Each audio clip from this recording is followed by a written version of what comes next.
নমস্কার বন্ধুরা, traditional Bengali ফুডে সকলকে স্বাগত। কেমন আছেন সবাই? এই গরমে সবজি খাওয়া কিন্তু ভীষণ প্রয়োজন। ঝিঙে ভীষণ ভালো একটা তরকারি, খুব ঠান্ডা তরকারি।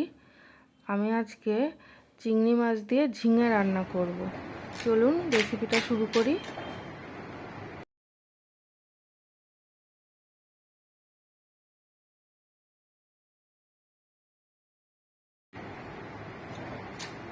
একটু ছোট ছোট টুকরো করে কুমড়োটা কেটে নেব।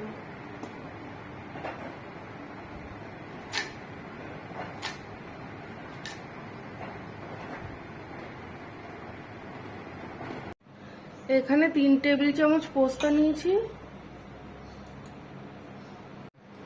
স্বাদ মতো কাঁচা লঙ্কা, এগুলো পেস্ট করে নেব। কড়া গরম হয়ে গেছে, কড়াই দিয়ে দিচ্ছি পরিমাণ মতো সর্ষের তেল। তেল গরম হয়ে গেছে, দিয়ে দিচ্ছি চিংড়ি মাছ। চিংড়ি মাছের আগে থেকে লবণ হলুদ মাখিয়ে রেখেছিলাম। চিংড়ি মাছটা হালকা করে ভেজে নেব।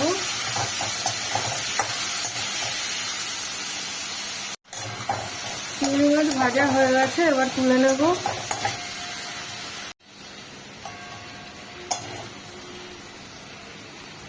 কড়াই পরিমাণ মতো সর্ষের তেল দিয়ে দিয়েছি, দিয়ে দিলাম পরিমাণ মতো কালো জিরে ফোড়ন। এখানে 1 টিস্পুন মতো কালো জিরে আছে। আলু আর কুমড়োটা একসাথে দিয়ে দিচ্ছি।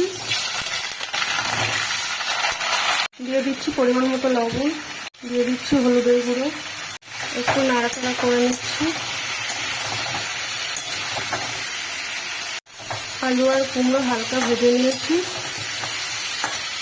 দিয়ে দিচ্ছি ঝিঙে, এখানে 1 কিলো পরিমাণ ঝিঙে আছে। দিয়ে দিচ্ছি পরিমাণ মতো কাঁচা লঙ্কা। এটা এখন একটু চাপা দিয়ে রেখে দেবো, তারপর তরকারিটা একটু কমলে নাড়াচাড়া করব। ঝিঙেটা কিন্তু কমে গেছে, ঝিঙে থেকে প্রচুর জল বেরিয়েছে। গ্যাসের ফ্লেমটা কিন্তু আমার হাইতে ছিল।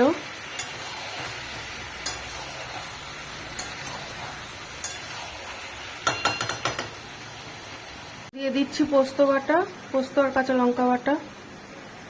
দিচ্ছি ভেজে রাখা চিংড়ি মাছটা, নেড়ে চেড়ে মিশিয়ে দেব।